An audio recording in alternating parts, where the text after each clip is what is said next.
Hello, everyone. Welcome to this episode of Talking About Rock, sponsored by School of Rock, Rochester, New York.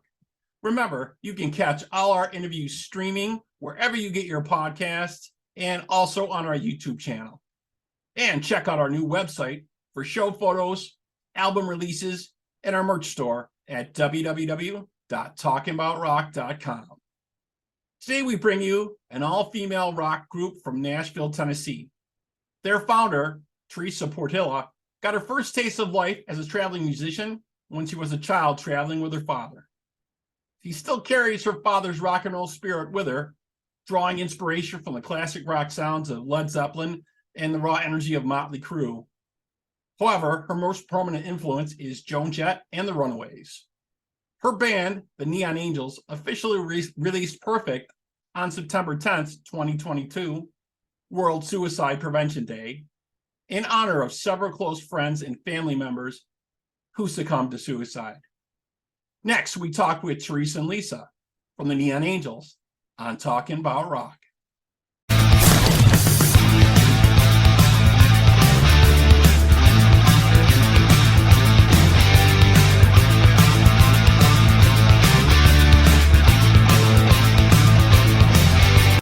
Okay, let's welcome Teresa and Lisa from the Neon Angels to the show. Hello, ladies. How goes it? Good. How are you? Great. Great. Hi, Thanks Rob. for being here. We appreciate it. So I guess we should start with you, Teresa. Tell us how you started the Neon Angels. And I guess you drew the name from the Runaway song, right? Absolutely. Their song, Neon Angels on the Road to Ruin. They're a huge influence on that. They made me want to pick up a guitar and play about 4 years ago, actually. And Lisa and I met actually quite a few, maybe 13 or so years ago. But we didn't start making music until about 4 years ago. She plays the drums and she was also influenced by them. Got her inspiration to play. I'll let her talk to you about that. But yeah, we started off just jamming to Joan Jett and Runaways songs in my basement here in Nashville. Got her this great vintage set it up in my basement.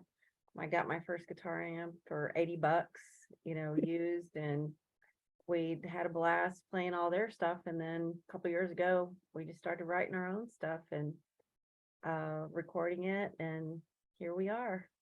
Very cool.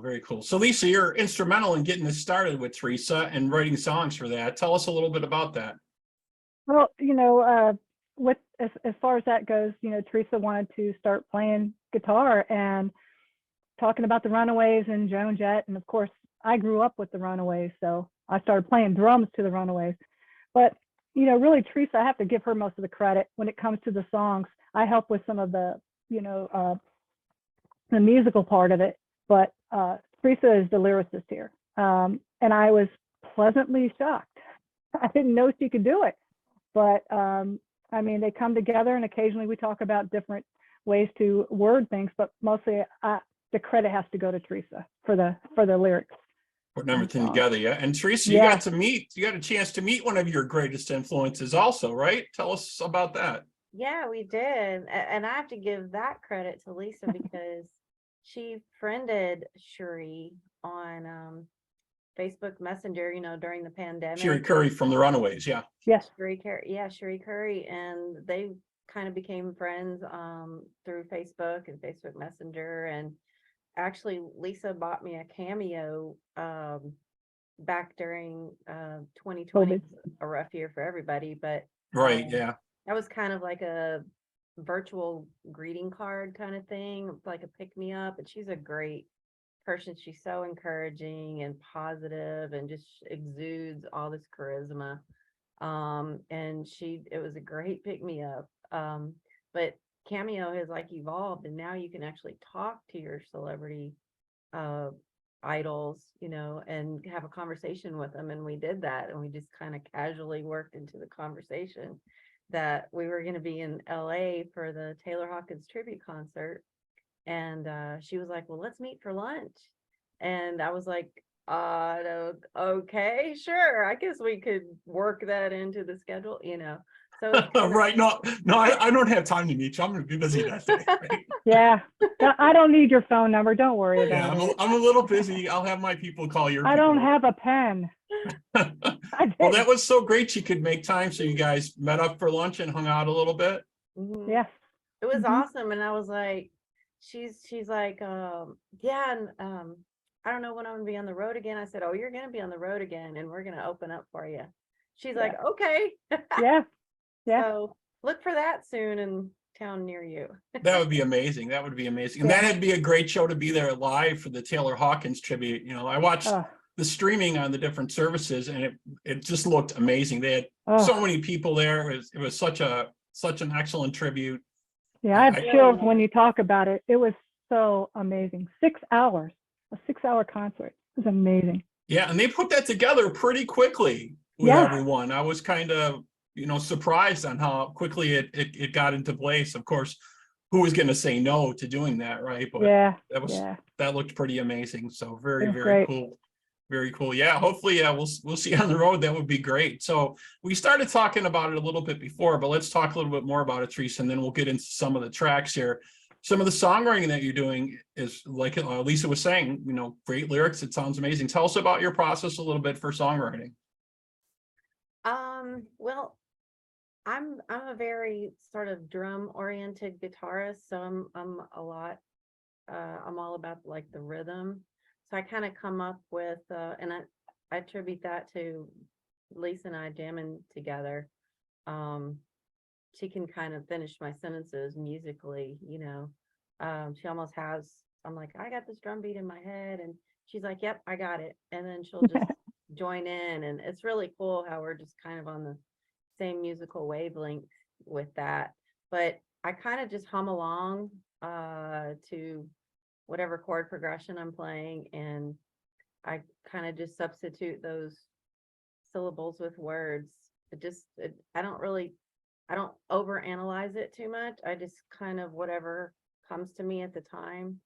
But then Whatever emotion you're feeling. whatever is going on at the time, and I don't want to just, I want it to be more of an organic process, just come natural, and just don't, nitpick too much about it, because I feel like that, I think the best things happen sort of spontaneously, and we still write like that together. Like Yeah.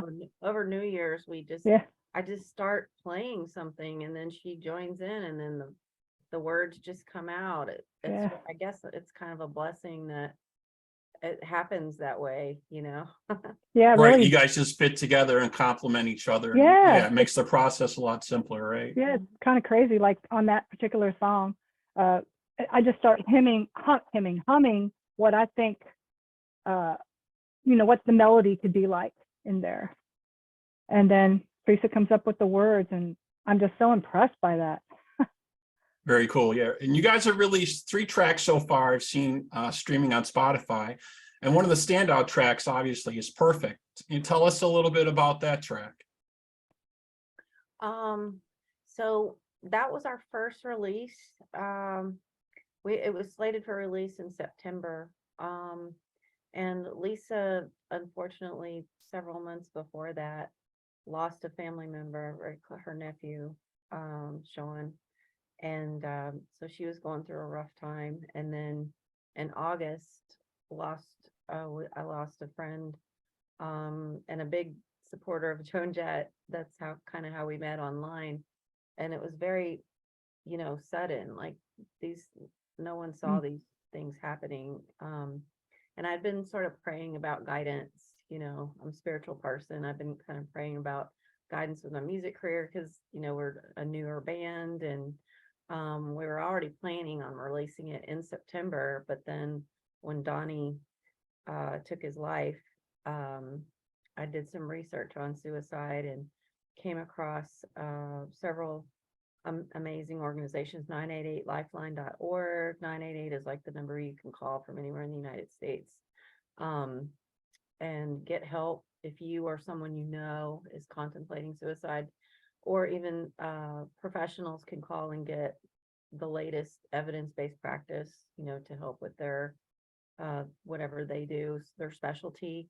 and it's all anonymous, you know, and it's 24 hours, 7 days a week.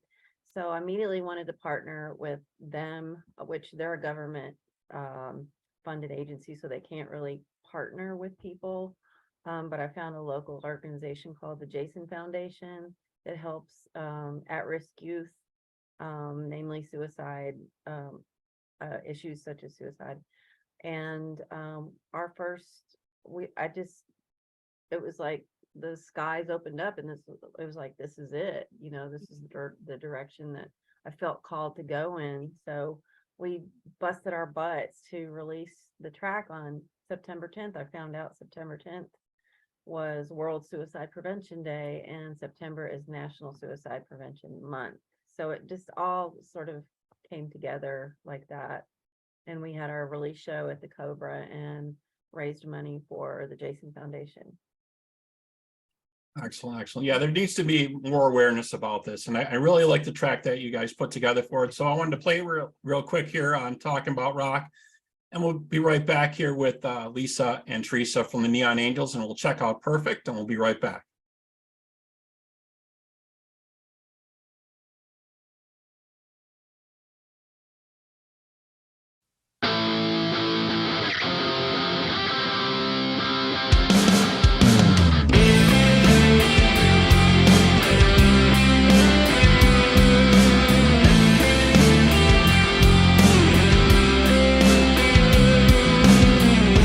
Might not like me in the morning, might not want me to stay. You think we shouldn't go much further, but then you just can't walk away. And I can't wait to feel your body, I can't wait touch your skin, leave me breathless with your kisses.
Okay, we're back here on Talking About Rock.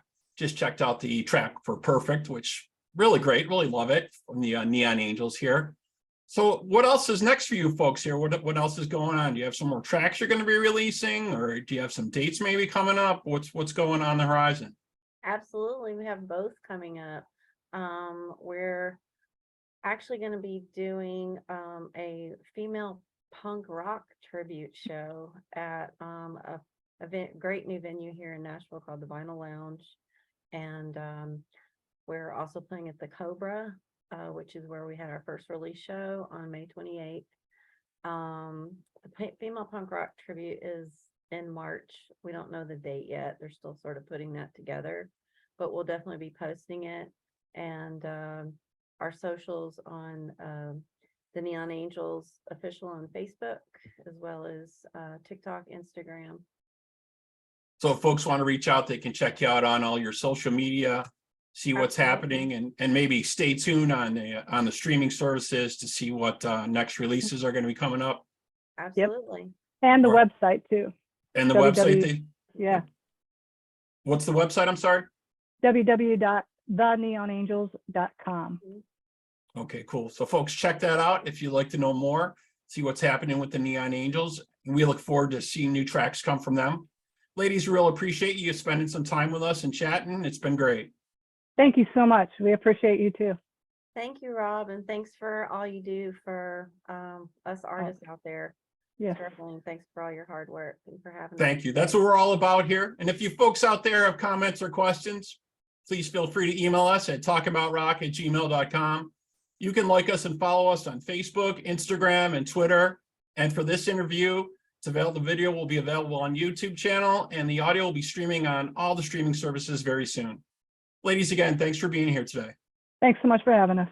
Thank you. Bye. All right, have a good night.